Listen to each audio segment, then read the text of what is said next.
तो आज मैं बताऊंगा आपको एक जेल के बारे में जहां जाने के लिए आपको पैसे लगते हैं। ऐसे जेल में जाने के लिए आपको क्राइम नहीं चाहिए, बस आपको पैदा होना चाहिए। बस कुछ फॉर्म भरो और आ जाओ 12 साल की कैद में। उस जेल का नाम है स्कूल, जिसको विद्वान लोग स्कूल बोलते हैं और कुछ ज्यादा विद्वान लोग अस्कूल और प्रचंड विद्वान लोग सकूल। तो वीडियो एंड तक देखना क्योंकि मिस्टर इनकॉग्निटो को स्किप नहीं करते।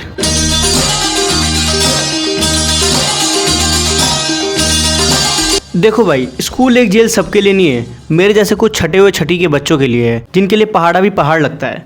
और कटवा पहाड़ा जैसे उसी पहाड़ से धक्का दे दिया हो किसी ने और गिरते गिरते बचाओ बचाओ चिल्लाने का मन भी नहीं करता।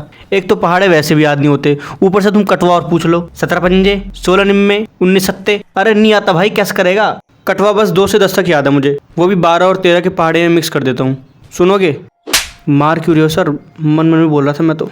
और 2 से 20 तक पहाड़े तो बस 5वीं तक पूछते हैं, छठी में आने के बाद 25 तक याद करो। ये क्या बात हुई, हर साल 5 पद बढ़ाए जा रहे हो। ऐसे तो 12वीं में आते आते तुम तो बोलोगे 55 तक याद करो। आधा जीवन पहाड़ याद करें हम। और यही नहीं, 7वीं तक आते आते आपको वर्गमूल भी याद करने पड़ेंगे, यानी स्क्वायर रूट। मतलब ये बाप बचपन में कैसे दिखता था वो बताओ। अरे सर इसे भी याद करें हम, ये तो सॉल्व करने की चीज़ है। ऐसे तो आप बुक के सारे आंसर्स याद करा दो। सर मैं तो मन में बोल रहा था। फिर बात आती है स्कूल के 3 स्तंभ की, परंपरा, प्रतिष्ठा, अनुशासन। अरे बांध दो ना सिक्कड़ से और कोड़ों से मारो। हाँ ये देख लो पहले। और कौन बनाता है रूल कि शुरू के 2 पीरियड कोई टॉयलेट नहीं जाएगा, और अगर तीसरे लेक्चर में कोई इंपॉर्टेंट टॉपिक छिड़ गया, सर टॉयलेट करने जाएं जी, इंपॉर्टेंट है ना, अगली में जाना। और अगर अगली में पूछो तो लंच तो होने वाला है, थोड़ी देर कंट्रोल ही कर ले। और अगर लड़कियां जाएंगी तो 2 साथ में जाएंगी, लेकिन लड़के अकेले। ये क्या बात हुई, लड़कियां खो जाएंगी क्या? क्योंकि इन लोगों को लगता है कि लड़कियां वॉशरूम का रास्ता भटक के कहीं पुस्तकालय ना चली जाएं और वहां से आते आते कहीं प्रिंसिपल ऑफिस चली गई तो इसीलिए एक लड़की जाते टाइम रास्ता याद रखेगी और एक लड़की आते टाइम। वाह मस्त प्लान है।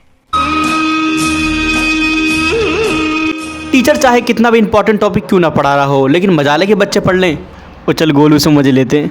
भाई सुना है तेरे पापा 2 गांव के प्रधान बन गए। हाँ भाई बन गए। भाई पार्टी नहीं देगा मंडे को? अच्छा सुन, चुनाव चिन्ह क्या था? भाई वो नहीं पता मुझे सच में यार। भाई बता दे यार।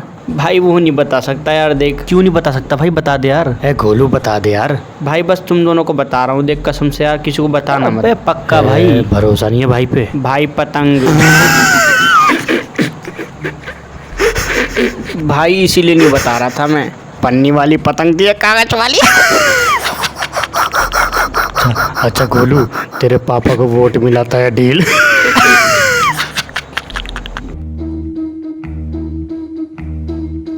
मेरे जैसे बच्चों का हर कॉपी में काम ही पेंडिंग रहता है, चाहे वो इंग्लिश हो या हिंदी हो या व्याकरण हो। गेम के पीरियड में भी सारे बच्चे खेल रहे होते हैं, लेकिन हम लोग पेड़ के नीचे बैठ के अपना काम कंप्लीट कर रहे होते हैं। पीटी मास्टर ये सोचता है कि वाओ कितने पढ़ेले बच्चे हैं। अरे पढ़ेले बच्चे नहीं है, टाइम पे ना पढ़ने का नतीजा है। और तुमने कभी नोटिस किया है कि लड़कियों का काम हमेशा पूरा क्यों रहता है? क्योंकि लड़कियां साथ साथ ही अपना काम कंप्लीट कर लेती हैं, लेकिन लड़के और खासकर मेरे जैसे लड़के जब टीचर लिखवाती है तो पहले रफ कॉपी में काम करेंगे, उसके बाद फेयर में, और थोड़ी देर बाद राइटिंग इतनी खराब कर देंगे कि अपना लिखा हुआ समझ में नहीं आएगा। और यहाँ लड़कियों ने काम पूरा करने के बाद कॉपी में कलर करना भी शुरू कर दिया। नलिनी, कमला, तुमने तो बहुत अच्छा काम किया है। सुनो सारे बच्चे, कल से सारे बच्चे कॉपी में कलर करके लाएंगे and only use pencil colour and मोम कलर। ये क्या बात हुई, लिखने का काम तो पूरा हो नहीं रहा, ऊपर से कलर करा लो तुम। और मेरे जैसा लड़का जिसको कलर करना इतना पसंद है, उसको भी कलर से नफरत हो जाती है, क्योंकि अब तो ये भी पढ़ाई का हिस्सा हो गया ना। और अब रात भर काम करने के बाद बच्चे कलर ऐसे करते हैं जैसे कोई पेन रुक गया हो और चला चला के चेक कर रहे हो, और जैसे बालों में आरंडी तेल की मालिश कर रहे हो। और अगर इतनी जोर से पत्थर रगड़ोगे तो अग्नि उत्पन्न हो जाएगी। आधे से ज्यादा पेज कलर करने के बाद ये पता चलता है कि कलर चेंज तो किया ही नहीं। और चेंज करने के बाद कलर कॉम्बिनेशन तो देखो, लाल के साथ बैंगनी कौन करता है? तो इन सब चीजों से हम लोग उभरने वाले थे, तब तक सामने आ गई आवर्त सारिणी यानी पीरियोडिक टेबल। देखो पीरियोडिक टेबल के एलिमेंट्स याद करना बहुत बड़ी बात नहीं है, क्योंकि हमारे टीचर्स ने इसको याद करने का बहुत इजी तरीका बता रखा है। बच्चों बोलो, हलीना करे रब से फरियाद, बेटा मांगे कन्या सुंदर बाप राजी। देखो दिक्कत इसके तरीके में नहीं है, दिक्कत इसमें है कि इसको याद करने के बस 4 दिन बाद बस यही याद रहता है। तो मैंने सोचा क्यों ना इसको गाने के फॉर्म में याद किया जाए, तो मुझे सर्च करने पे ये मिला।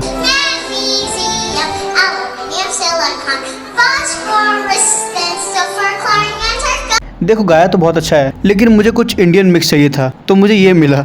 হাইড্রোজেন হিলিয়াম লিথিয়াম বেরিলিয়াম বোরনের পর কার্বন নাইট্রোজেন অক্সিজেন ফ্লোরিন নিয়ন সোডিয়াম ম্যাগনেসিয়াম অ্যালুমিনিয়াম ক্রমান্বয়ে দেখো মনে এই কটা মৌলের নাম। मैंने इस गाने को इतनी बार सुना कि मुझे सब कुछ याद हो गया, लेकिन बंगाली में। फिर आता है PTM यानी कि पेरेंट्स टीचर मीटिंग। ये कोई ऐसी वैसी मीटिंग नहीं है, ये एक खास किस्म की मीटिंग है जहाँ पे पेरेंट्स और टीचर दोनों मिलकर आपकी बेइज्जती करते हैं। PTM में 3 तरह के बच्चे होते हैं।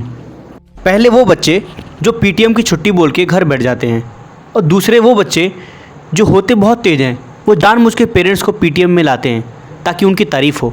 और तीसरे वो बच्चे जो होते बहुत नालायक हैं, पेरेंट्स बोलते हैं भाई हम तो जाएंगे, लेकिन बच्चे अपना खुराफाती दिमाग लगाते हैं और बोलते हैं कि मैं तो अम्मा के साथ जाऊंगा। अरे पेरेंट्स मीटिंग में अम्मा कौन लाता है, और यहाँ अम्मा आते शुरू हो गई है। रे काई कुमारे मेरे लाला है। माता जी आपका लाला पढ़ता नहीं है, पूरे दिन अरे तुम पढ़ाओ ही ना, कैसे पढ़ाएगा यू, तुम्हें तो बस माँ बाप की फीस लेनी है। इसके नंबर बहुत कम आते हैं माता जी। नंबर कैसे कम ला रहे हो, तुम पढ़ाओ ना। अरे माता जी ये घर पे नहीं पढ़ता होगा ना, घर पे काई को पढ़ाएगा यू, स्कूल में पढ़ के तो आ रहे हो 6 घंटा। अरे तो बाकी बच्चे भी तो हैं जो घर पे पढ़ते हैं, उनकी वजह से उनके 15, 18, 19 नंबर आ रहे हैं 20 में से, और ये 20 में से आधे नंबर लाता है। आधे नंबर तो ठीक हैं, 20 के आधे मतलब 10 तो ठीक ला रहा हो यू। अरे अम्मा जी आधे मतलब 1 का भी आधा वो लाता है रे, आधे लावे तू। अम्मा यू मार है। अरे काय को मारे मेरे लाला है। अम्मा जी बस अब बहुत हो गया, ये जो आपका लाला है ना, 10 मिनट अगर और रुक गई ना आप तो लाला की मूंछ आ जाएगी। जब टीचर्स पढ़ा रहे होते हैं ना तो पीछे से बिल्ली की आवाज़ निकालता है, और गलती से अगर लाइट चली जाए तो ये और इसके दोस्त सबके चाटे मारना शुरू करते हैं। मेरे खुद लगी है तो मैं बता रहा हूँ अम्मा जी, अगर अब की बार मैंने इसको रंगे हाथ पकड़ लिया ना तो आपके लाला को इतना मारूंगा कि लाल कर दूंगा। अरे मास्टर चल कोई ना, बाल आके इतना तो करेगा ही, यूँ ना करेगा तो कौन करेगा। क्या अम्मा चल जाको टेस्ट दे दे, मैं आके बाप दिखाऊंगी। तो ये सब करते करते मेरा पूरा साल निकल गया और मैं 10वीं पास हो गया। और फिर मेरे मन में एक बात आई जो हर 10वीं पास बच्चे के मन में आती है, ओए अभिषेक तू क्या ले रहा है। मैं गेनर। अबे ये नहीं, स्ट्रीम क्या ले रहा है। भले ही आपके 10वीं में 55% ही क्यों ना आए हो, लेकिन आप सोचेंगे ज़रूर कि मैं क्या लूँ, आर्ट्स, कॉमर्स या साइंस। और कुछ बच्चे ओवर कॉन्फिडेंस या पीयर प्रेशर में आके साइंस ले लेते हैं, हाँ कुछ मेरे जैसे बच्चे, और चले जाते हैं सरकारी स्कूल में। वाह क्या डिसीजन लिया है। तो मैं जब एडमिशन लेके सरकारी स्कूल में पहली बार गया तो क्लास के अंदर घुसते ही एक लड़के ने मुझे गंदी तरी से ढक दिया, और 3 लड़कों ने मिलकर मुझ में खूब मुक्के बजाए, और एक ने तो मेरे पीठ पे इतनी जोर से घुसा मारा कि मेरी आवाज़ ही निकलनी बंद हो गई। और जब मैंने दरी हटाई तो सारे इधर उधर भाग के अपने काम में बिजी हो गए। एक अपने बैग में से कॉपी निकाल रहा है, दूसरा जूते के फीते खोल के फिर बांध रहा है, तीसरा अपने बाल ठीक कर रहा है, और चौथा इन सबको करते हुए देख रहा है। और कसम से कह रहा हूँ इनकी इतनी गंदी एक्टिंग देखने के बाद ना मुझे सारा अली खान की एक्टिंग अच्छी लगने लगी। कहाँ चले गए थे तुम, ऐसे मत जाना मुझे छोड़ के। नहीं इनकी ज़्यादा अच्छी थी। और जब मैंने इनसे पूछा कि किसने मारा तो भाई हमने तो नहीं देखा। अरे पूरी क्लास में तुम 4 ही तो हो और तुमने नहीं देखा। खैर सरकारी स्कूल के बच्चों से कौन ही भिड़े। और जब मैं पिट के बाहर निकला तो पता चला कि ये 8वीं क्लास थी। मुझे दुख इस बात का नहीं था कि मैं 8वीं क्लास के बच्चों से पिट गया, मुझे डर इस बात का था कि 8वीं क्लास का यह हाल है तो 11वीं क्लास में क्या होगा। खैर छोड़ो। पर साइंस लेने के कुछ दिन बाद हर बच्चे के मन में कुछ कर गुजरने की ललक जागती है। वो जाकर बुक्स खरीदते हैं।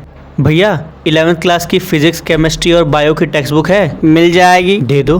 भैया इन तीनों की प्रदीप पब्लिकेशन की बुक है, मिल जाएगी, दे दो। और सुनो इन सब के गैस पेपर हैं, मिल जाएगी, दे दो। 2 ब्लैक पेन है, मिल जाएगी, दे दो। 2 ब्लू पेन है, मिल जाएगी, दे दो। एक रफ कॉपी है, मिल जाएगी, दे दो।